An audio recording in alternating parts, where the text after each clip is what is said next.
রেফারিকে চোর বলে বিশ্বকাপে নিষিদ্ধ হলেন ধারাভাষ্যকার। বিশ্বকাপের ম্যাচ চলাকালীন সরাসরি সম্প্রচারে রেফারিকে চোর আখ্যা দিয়ে তীব্র সমালোচনা করায় টুর্নামেন্টের বাকি অংশ থেকে নিষিদ্ধ হয়েছেন প্যারাগুয়ের জনপ্রিয় ধারাভাষ্যকার হোর্হে চিপিভেরা। শাস্তিমূলক ব্যবস্থা হিসেবে বিশ্বকাপে তার অ্যাক্রেডিটেশন বাতিল করেছে ফিফা।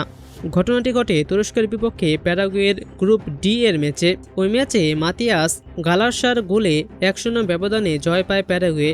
তবে প্রথমার্ধের যোগ করার সময় প্যারাগুয়ের মিডফিল্ডার মিগেল আলমিরন লাল কার্ড দেখলে ম্যাচের মোড় ঘুরে যায়। পুরো দ্বিতীয়ার্ধ 10 জন নিয়ে খেলতে হয় প্যারাগুয়েকে। আলমিরন প্রতিপক্ষের এক খেলোয়াড়ের সঙ্গে কথা বলার সময় মুখ ঢেকে রাখেন।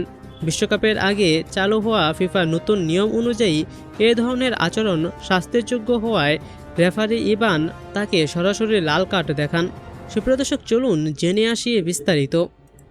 চলতি বছরের শুরুতে জিয়ানলুকা প্রেস্তিয়ানিকে ঘিরে বিতর্কের পর এই নিয়ম প্রবর্তন করা হয়।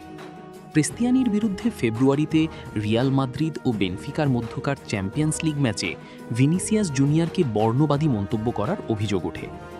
পরে সমকামী বিদ্বেষী আচরণের দায়ে তাকে 6 ম্যাচের নিষেধাজ্ঞা দেয় উয়েফা।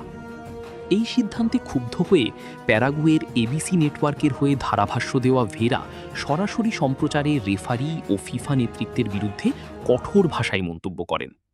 তিনি রেফারিকে চোর আখ্যা দিয়ে বলেন ফিফা ফুটবলকে ধ্বংস করছে এবং এই অবস্থার জন্য ফিফা সভাপতি জিয়ান্নি ইনফান্তিনো দায়ী।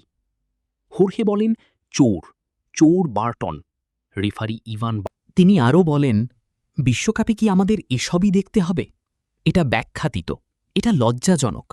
তারা ফুটবলকে ধ্বংস করছে এবং আমাদের একজন খেলোয়াড় কমিয়ে দিয়েছে। আলমিরনের প্রসঙ্গে ভেরা বলেন, মিগেল আলমিরন তুরস্কের খেলোয়াড়কে কী ধরনের বর্ণবাদী মন্তব্য করতে পারে? আমাকে একটু সাধারণ বোধবুদ্ধি দেখান। এদিকে তার এমন তীব্র প্রতিক্রিয়ার পর সমালোচনার মুখে পড়ে পরবর্তীতে নিজের বক্তব্যের জন্য প্রকাশ্যে ক্ষমা চান ভেরা। তবে তাতেও শেষ রক্ষা হয়নি। ফিফা তার বিশ্বকাপ